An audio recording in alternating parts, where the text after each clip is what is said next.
In partnership with Redpoint Ventures, we are at Nasdaq's MarketSite celebrating the Redpoint InfraRed 100 list. My name is Christina Ayanian, and joining me today is CTO and co-founder of Timescale, Mike Freedman. Mike, thank you so much for joining us. Thank you for having me. Now, let's talk about Timescale. What does the company do, and how does your role come into play? So Timescale is a database company. We provide infrastructure, which would application developers build on top of it. But in particular, we actually build a modern cloud, which people can get a fully managed service to basically build production-grade data-intensive applications. So what does that mean? What does production-grade intensive applications mean? So there's different types of applications. Some are the ones where you're a hobbyist at home, where you're doing a weekend project. Some you're running core infrastructure for the internet. Nasdaq itself has plenty of databases in the background. And for those, you need things that run 24/7. And you could actually really build applications that could serve thousands and millions of users all around the world. Wow, and Timescale has definitely grown. You started in 2017. You now have employees in 26 countries. That's incredible. Over 150 employees. You just announced a rebrand. What has changed from that rebrand? Yeah, so when we started, we were really focusing on time series data. So if you think about stock tickers or IoT data, this is that you have sensors or other form of information that's coming out at a high rate of change. And you want to collect all that so you can make better decisions. When we started, we were building kind of just the core infrastructure, and it takes a while to do that. But as you start launching the cloud and actually getting more and more customers, you actually see the acceleration of what people need in a modern type of infrastructure.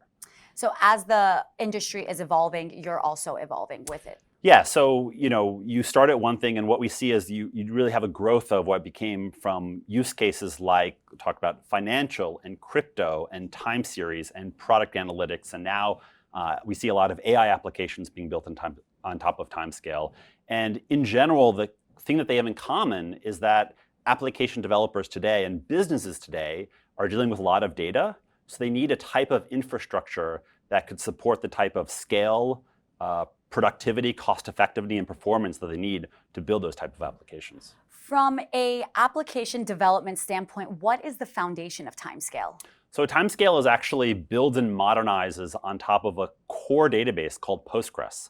So Postgres actually, one of the things that when we launched, we like to say, when boring is awesome. It is actually a technology with its roots almost 30 years old now that's been really battle tested across millions of developers. But it kind of emerged at a very different time when we were running on premise with single servers. And what Timescale did was really accelerate the scale of data intensive applications, the type of analytics, and now for the cloud that Postgres, when it started, wasn't fully designed for. What's next for Timescale? Well, I think the big thing is we see really all these different use cases. And I think what we've seen as an industry across the last 10 years, some people talk about the digital transformation, that either a company today is a data company or it's being replaced by another company that uses data better. And so when we see that shift of basically all types of industries using data at the core of the use of that data is a great database like we build at Timescale. And so we really see the adoption across all different areas. This month or this year, been this rise of AI. I'm sure we're going to see that for the next 5, 10 more years. But I think in general, we see as companies in general are going to use more data, not less. Absolutely. Thank you so much for sharing your story, and we look forward to continue following and having you back at Nasdaq soon.